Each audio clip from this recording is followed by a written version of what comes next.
SCP-682. Just how powerful is this bizarre creature? Is it truly the doomsday of the SCP verse, or am I just overhyping it? Well, you guys are about to find out. But before we go into depth onto how powerful this creature really is, I'd like to give a huge thanks to Tats Top Videos, Tats herself and her team, for giving me permission to use their footage, their animations that they've used in their videos before regarding SCPs. So I'll put down their channel in the description down below if you want to check them out.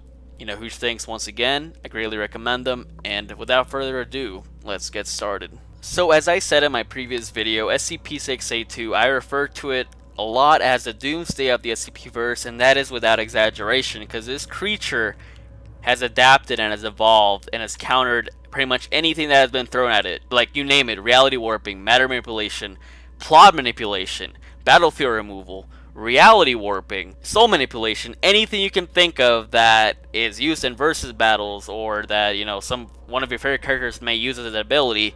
This thing has countered it, more than likely, and if countering it wasn't enough, it can also absorb it, if not adapt to it, and never be affected by something on that level again. So SCP-682 is by far probably one of the most hackiest, or one of the most broken characters in fiction, and I'll explain to you guys as to why. If you guys do not know what SCP-682 is, well, it is essentially this reptilian creature of unknown origin that it is designated as the hard-to-kill reptile, and that is without exaggeration, because, well, these SCP personnel have tried everything to kill it and nothing worked. So if you guys don't believe me, let's go over what some SCPs are that have been used in attempts to destroy this thing with failure. So let's start off with the simple, weaker SCPs like SCP-173, which is like the living statue that I mentioned earlier. It is one of the most well-known SCPs, and this SCP will stay motionless if you keep eye contact with it, but if you break eye contact with it, if you blink, it'll lunge at you and break your fucking neck. So SCP-682 knew this for some reason because it was really intelligent, and it stared at SCP-173 for several hours, and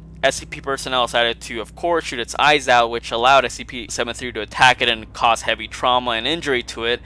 And 682, instead of dying, guess what it did? It adapted. And not only did it regenerate, but it literally grew several sets of eyes with armor to prevent SCP personnel from shooting out its eyes. And with all these eyes that it grew, it was able to, of course, keep eye contact with SCP-173 so that it would no longer be able to attack it. So, of course, adaptation. Let's go with the more bizarre SCP, which is SCP-743, which is a chocolate fountain. Yes, a chocolate fountain. And this fountain is no ordinary thing because, well, it can release unidentified insects that will repair it and actually hunt things that may try to consume the chocolate from the fountain itself. So SCP-682 likes to, of course, eat anything it wants, even though it doesn't need to eat. And SCP-743 released its insects, which fed on SCP-682 and caused a lot of its body mass to be lost and heavy trauma to it. Instead of dying, guess what it did? It regenerated. It adapted an anteater tongue and kept consuming the insects. It literally kept feeding off SCP-743 because, well, SCP-682 don't give a shit, and he just kept eating, and even though it was previously heavily injured, it was enjoying the experience. So now let's get into the more insane survivability that this creature has showed, if you can even describe it as a creature. SCP-826 is a reality warping bookend, and it is essentially a bookend that if you write a story within it and you place the book between the bookends, then this SCP will turn something that you wrote as true. So something that you wrote will take place in a simulated environment. So a book written by an SCP personnel titled this book, "The Generally Nice Friendly Thing That Can and Will Kill SCP-682 Permanently If It So Much as Spots a Damn Lizard." Well, you would think that this SCP that has, been tested several times to have worked. Well, it did not work, because SCP-682, even after being exposed to this, was able to get out of the story alive, and pretty much counteracted the reality warping effects and defeated the monster that was meant to kill 682 specifically. So, after this whole ordeal was over, the recovered book was titled "The Generally Nice Friendly Thing That Tried to Kill SCP-682 Permanently But Failed." So essentially, to put this down into basics for you, SCP-682 countered plot manipulation. So remember how Bugs Bunny is able to write, the stories as the author and can, pretty much affect how the story goes?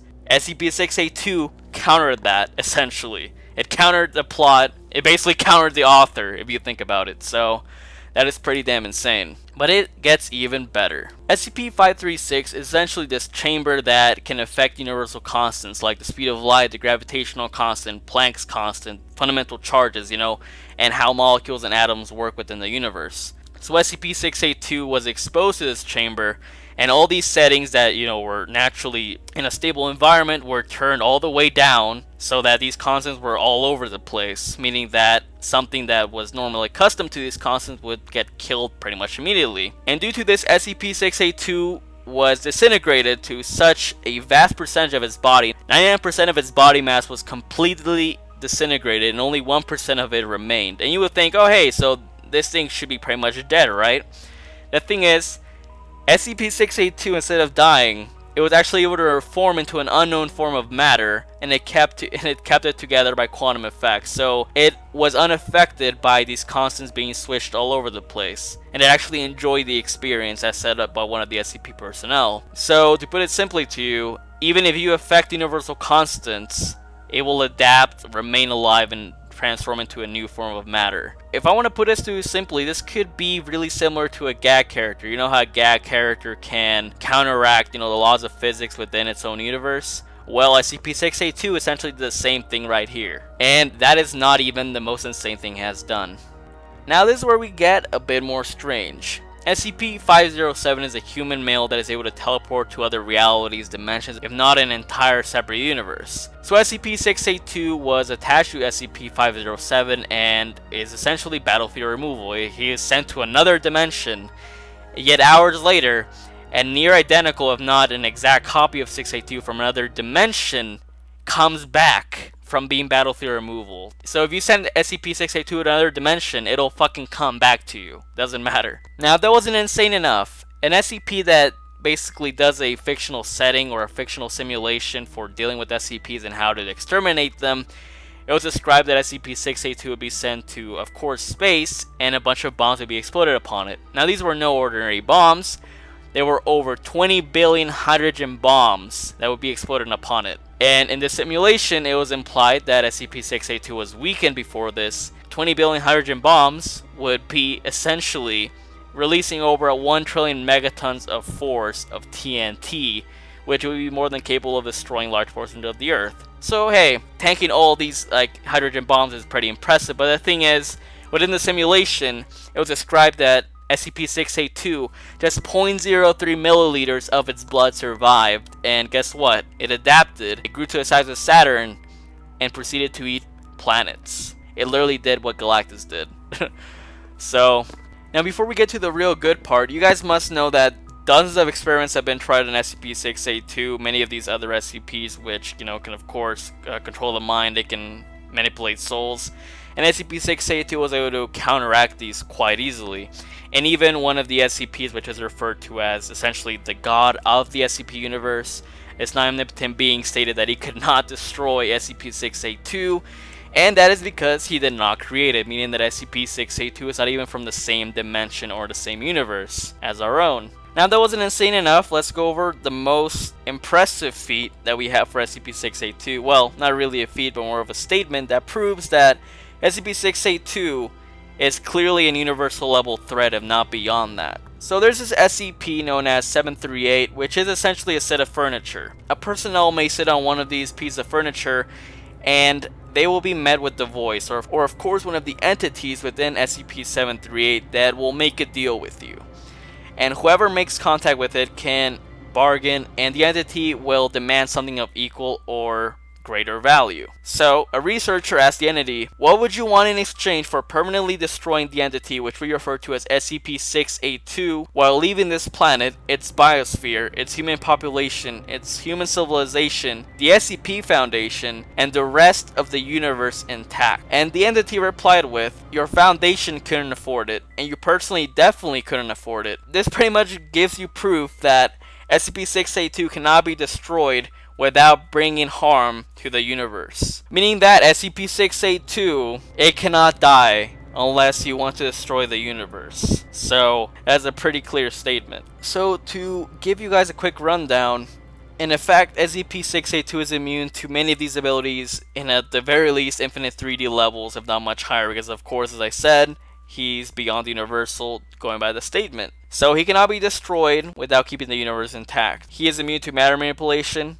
plot manipulation, soul manipulation, reality warping, battlefield removal, existence erasure, mind control, all these other things, pretty much anything you can think of, the atomization, it'll counter it. And its abilities, well, it can regenerate, it can adapt, it has mind control, immortality, and can even change its matter from organic to inorganic, depending on the situation. So you guys might be asking, okay, SCP-682 is really strong, it's really durable, it has a lot of hacks, and, of course, resistance, but what about its speed?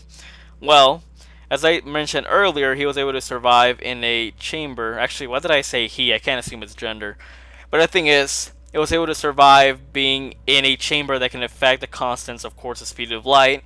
And even after being accelerated so fast that its molecules and its whole body was disintegrated, it was able to reform to another piece of matter, and it remained intact even with these constants being all over the place. So many of its molecules, or atoms in this case, were able to survive even after being shaken wildly by the speed of light, if not much faster than light speeds. If SCP-682 was adapting, then it can easily counteract massively faster than light speeds. But I mean, why do you need such high speeds when you can adapt to anything that is thrown at you? Now, I'm not trying to do an elements fallacy on this, but as I said, going by statements and going by the other implications from even stronger SCPs, that this SCP has this universal vibe to it, so you cannot destroy it unless you destroy the universe itself. So in retrospect, SCP-682 is ridiculously powerful and should not be overlooked, and can possibly solely your favorite verse if it adapted well enough. Don't add me. Anyways guys, other than that, I hope you enjoyed this SCP video. It's a lot longer than I anticipated, but I hope it kept you well entertained, and I'll see you next time. Peace out.